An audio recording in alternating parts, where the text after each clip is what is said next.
ये सनसनीखेज घटना है खूबसूरत वादियों वाले शहर उत्तराखंड के देहरादून की।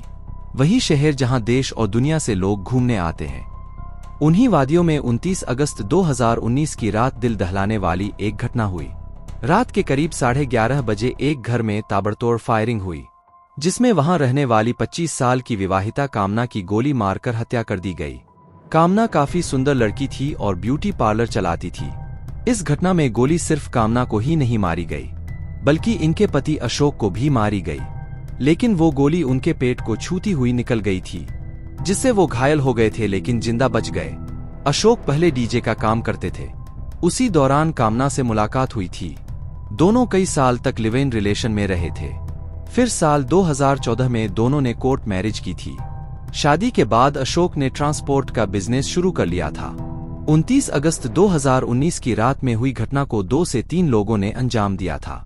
अब ये घटना वैसे तो बेहद ही सीधी स्पॉट थी, क्योंकि कामना के कत्ल के चश्मदीद थे उनके पति। एक तरह से ओपन एंड शट केस, क्योंकि जब इस घटना की सूचना पुलिस को मिली तो दोनों को अस्पताल ले जाया गया, जहां कामना को मरा घोषित कर दिया गया। इसके बाद पति अशोक का इलाज शुरू किया गया। उसी समय पुलिस ने अशोक से घटना की जानकारी मांगी। अशोक ने रोते हुए बताया कि कैसे जिसे मुश्किल हालात में सपोर्ट किया और नौकरी दिलवाई, उसी ने मेरी बीवी को मार दिया। उसने बताया कि कातिल कोई और नहीं बल्कि मेरी बुआ का बेटा रिंकू उर्फ अजय वर्मा है। उसके साथ 2 और लड़के आए थे। उन्होंने पहले बीवी को मारा और विरोध करने पर मुझे भी गोली मार दी।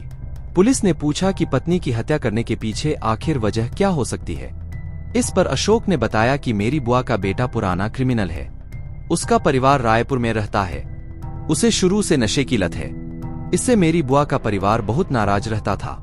नशे की वजह से साल 2014 में मारपीट के दौरान उसके हाथों एक लड़के की मौत हो गई थी, जिसके बाद अजय को जेल जाना पड़ा था। लेकिन 1 साल बाद ही 2015 में उसे जेल से जमानत मिल गई थी, पर घरवालों ने उसे नहीं अपनाया था। घर में एंट्री बंद कर दी थी। ऐसे में वो दर दर भटक रहा था। ऐसे हालात में उसकी मदद अशोक ने ही की थी, अपने घर में जगह दी थी। फिर रिंकू उर्फ अजय की राजस्थान में नौकरी भी लगवा दी थी, पर बीच बीच में वो आता रहता था। लेकिन उसके आने से पत्नी नाराज हो जाती थी। इसी खुन्नस में उसने बदला लेने के लिए पत्नी को गोली मार दी।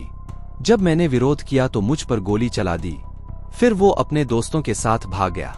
अब घटना की पूरी डिटेल पाकर पुलिस उसी रिंकू उर्फ अजय की तलाश में जुट गई। उसके बारे में पता लगाते हुए पुलिस रिंकू के माता पिता के घर पहुंची। पूछताछ की, लेकिन घर के लोगों ने सीधे कह दिया कि उनका कोई संपर्क रिंकू से नहीं है। परिवार के लोगों ने ये भी बताया कि 1 साल पहले तक तो वो घूमते हुए घर पर आ भी जाता था, लेकिन पिछले 1 साल से ना ही वो घर आया और ना ही हम लोगों में से किसी से संपर्क किया। पुलिस को ये बातें पहले तो जानबूझकर छुपाने वाली लगी, क्योंकि हर माँ बाप अपने बच्चे को बचाने के लिए ऐसा करते हैं। इसलिए पुलिस ने वहां आसपास के लोगों से पूछताछ की। कई घरों में पूछताछ के बाद भी यही पता चला कि वहां किसी ने पिछले 1 साल से अजय को देखा ही नहीं है। इसके बाद पुलिस ने फिर से वहीं से जांच शुरू की जहां कामना और उसके पति को गोली मारी गई थी। लेकिन इस बार पुलिस ने कामना के पति अशोक से नहीं बल्कि आसपास के लोगों से बातचीत की। सीसीटीवी फुटेज देखा तो उसमें घटना वाले दिन कुछ लोगों को देखे जाने की बात भी सामने आई, लेकिन वो लोग कौन थे इसकी पहचान नहीं हो पाई। इधर तमाम कोशिशों के बाद भी आरोपी कातिल रिंकू का कोई सुराग नहीं मिल रहा था। अब कोई सुराग नहीं मिलने पर पुलिस ने सर्विलांस की मदद से आरोपी का पता लगाने की शुरुआत की, जिसके लिए पुलिस ने आरोपी रिंकू का मोबाइल नंबर पूछा। तब पता चला कि जिस नंबर का वो इस्तेमाल करता था वो काफी समय से बंद है। यहाँ से पुलिस फिर खाली हाथ रह जाती है।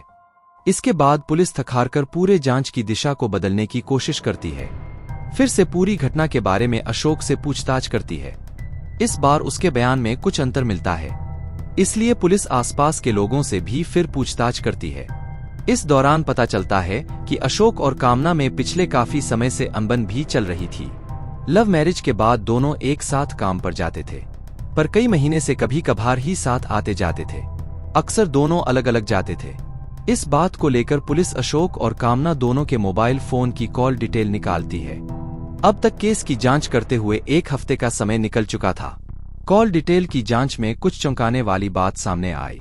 कत्ल के आरोपी रिंकू से पिछले काफी समय से अशोक की बात नहीं हुई थी, लेकिन 2 नंबरों पर खूब बात होती थी। यहाँ तक कि कामना की हत्या वाले दिन और उससे पहले भी अक्सर बात होती थी, लेकिन हत्या के बाद एक हफ्ते के भीतर उन नंबरों पर कोई बात नहीं हुई थी। ये देखकर पुलिस चौंक जाती है। इसलिए पुलिस पता लगाती है कि आखिर इन नंबरों का राज क्या है। दोनों नंबरों के बारे में पुलिस ने अशोक से ही जानकारी मांगी। तब अशोक ने बताया कि ये दोनों नंबर उसके दो करीबी दोस्तों के हैं, जिनके नाम हैं दीपक और गौरव। अब पुलिस ने उन दोनों की जानकारी जुटाई तो वो अपने घर पर नहीं मिले। इसके बाद उनकी लोकेशन के आधार पर 9 सितंबर 2019 को दोनों तक पुलिस पहुंच जाती है। अब पुलिस दोनों से पूछताछ करती है। शुरू में तो दोनों ये बताते हैं कि वे और अशोक सभी अच्छे दोस्त हैं, लेकिन जब ये पूछा गया कि इतने अच्छे दोस्त थे तो अशोक की पत्नी की हत्या हो गई और दोस्त को गोली लगी, फिर भी वे अस्पताल नहीं आए। ऐसा क्यों? दूसरी बात कि इतनी घटना के बाद भी ना ही अशोक ने तुम दोनों को फोन किया और ना ही तुम लोगों ने उसे कॉल की। अब इन सवालों पर दोस्त गोलमोल जवाब देने लगते हैं। इसे देख पुलिस का शक बढ़ गया। फिर कड़ाई से पूछताछ की तो जो दोनों ने खुलासा किया उसे सुनकर तो पुलिस भी सन्न रह गई। दरअसल पुलिस जिसे कातिल समझ रही थी उसकी तो 10 महीने पहले ही हत्या हो चुकी थी, यानी वो मर चुका था। यानी पुलिस एक मुर्दे को कातिल समझकर तलाश कर रही थी। उसकी हत्या में अशोक और इन दो दोस्तों के अलावा परवेज नामक तीसरा दोस्त भी शामिल था। अब इस घटना का खुलासा हुआ तो पूरी कहानी ऐसे सामने आई। कामना की हत्या उसके पति ने ही की थी, फिर अपने दोस्तों से अपने ऊपर गोली चलवाई थी। ऐसा इसलिए किया था क्योंकि शादी के कुछ साल बाद ही कामना किसी और लड़के की करीबी दोस्त बन गई थी। ऐसे में उसके पति यानी अशोक को शक हो गया था, इसलिए उसने पत्नी को मारने की साजिश रच डाली थी।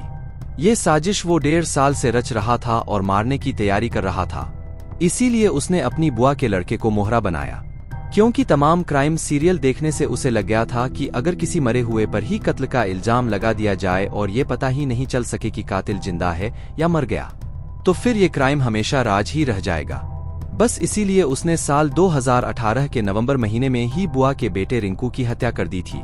रिंकू की हत्या को बेहद ही शातिर तरीके से अंजाम दिया गया था। जेल से आने के बाद अशोक ने रिंकू को कुछ दिनों तक अपने घर में ही रखा था। इसके बाद उसे राजस्थान के सीकर में दोस्तों के जरिए नौकरी दिलाने का झांसा दिया था। ये बताया कि उसे नौकरी मिल जाएगी, इसलिए नौकरी पर भेजने से पहले अपने बर्थडे की पार्टी में दोस्तों के साथ सबने खूब शराब पी। इसके बाद एक कार से सभी लोग राजस्थान के सीकर के लिए निकल गए। सीकर के पास पहुंचने पर सभी ने मिलकर अजय की गला घोंटकर हत्या कर दी थी। इसके बाद उससे जुड़े सभी कागजात को गायब कर दिया ताकि उसकी पहचान ना हो सके। फिर उसके शव को सुनसान झाड़ियों में फेंक दिया था। नवंबर 2018 में ही सीकर पुलिस को झाड़ियों से उसका शव भी मिला था, लेकिन लाश की पहचान नहीं हो सकी थी। पुलिस ने इस केस को ब्लाइंड समझकर एक तरह फाइल बंद कर दी थी, लेकिन अब उसकी मौत के 10 महीने बाद अचानक उस हत्या का राज भी खुल गया। अब देहरादून पुलिस और राजस्थान पुलिस ने मिलकर इस पूरे केस का खुलासा किया। इस तरह एक मर्डर ने दूसरे कत्ल की गवाही दे दी और ब्लाइंड मर्डर केस का खुलासा हो गया। पुलिस ने कामना के पति अशोक और उसके 3 दोस्तों को भी गिरफ्तार कर जेल भेज दिया। बस यही कहानी खत्म होती है। तो दोस्तों, कैसी लगी आपको आज की कहानी? कृपया लाइक करें और कमेंट करें और ऐसी सच्ची कहानियों के लिए मुझे सब्सक्राइब करें।